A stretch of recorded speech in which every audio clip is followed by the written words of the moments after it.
படா எப்படி இருக்க? நல்லா இருக்கேன் ப்ரோ. சொல்லிட்டே இருந்தீங்க, நானும் வீட்டுல சும்மா தான் படிச்சுட்டு சரி ஏதாவது வேலைக்கு போய் தான் வேலைக்கு ஆகும் போல கல்யாணம் பண்ணுவேன்னு சொல்லிட்டாங்க. இப்பதான் கோர்ஸ் முடிச்சுட்டு வரேன். நான் அந்த ஐடிக்கு போயிட்டு அந்த டெவலப்பருக்கு படிச்சுட்டு இருந்திருக்கேன். இப்ப நான் நல்லா லேட்டஸ்டா என்ன இருக்கு எல்லாமே எனக்கு தெரியும். நான் இப்ப ஆளு இப்ப லே ஆஃப்ல இருக்குடா தம்பி. இப்ப எதுக்கு போய் பண்ண? ஐடிஎஃப்ல டவுன்ல இருக்கு. லே ஆஃப்டா? லே ஆஃபா? எங்க கம்பெனில 300 பேரை தூக்கிருக்காங்க.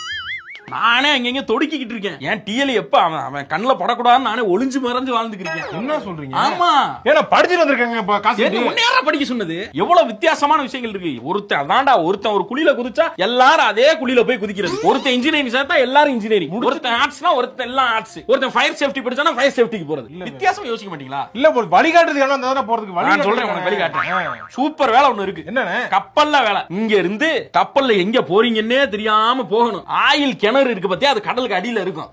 அதுக்கு போய் ஆயில் ரிக்கு பாயிண்ட் வச்சுட்டு வரேன். சூப்பர் வேலை, நல்ல சம்பளம். அப்படியா? ஆனா ஈஸியா சாவறதுக்கு வாய்ப்பு இருக்கு.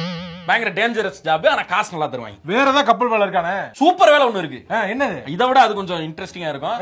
பட் கொஞ்சம் இன்னும் ரிஸ்க் ஜாஸ்தி. என்னன்னு சொல்லுங்க. கப்பல் போய்கிட்டே இருக்கும், நடுவுல திடீர்னு நின்றுச்சுன்னா இறங்கி நீ தள்ளணும் செல்ஃப் மோட்டர் போடுற வரைக்கும். இது காமெடி, கவுண்டமணி காமெடி இல்ல. என்ன உனக்கு ஒரு ரூட் தான் சொல்ல முடியும், எல்லாத்தையும் சொல்லிக்கிட்டே இருப்பாங்களா? பேசாம படிச்சு பைலட் ஆயிடுறியா? படிச்சுட்டு வேற என்ன பண்றேன்னு தெரியலையே. ஐயோ, டாக்டர் ஆயிடுறா.